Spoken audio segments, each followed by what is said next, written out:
আমি নামখিনি লিখি লৈছোঁ নাম লিখাৰ পিছত আমি চেনিটাইজ কৰিছোঁ চেনিটাইজ কৰি পেলাই আকৌ মানে আহিব দিছে তাকো মেইন গেটেদি নহয় মানে ছাইডৰ গেটখনেদিহে আহিব দিলে আমি এতিয়া আহি আছোঁ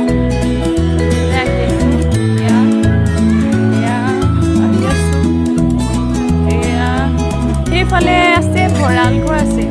সেইফালে ভঁৰাল ঘৰ এইফালে ভোজন গৃহ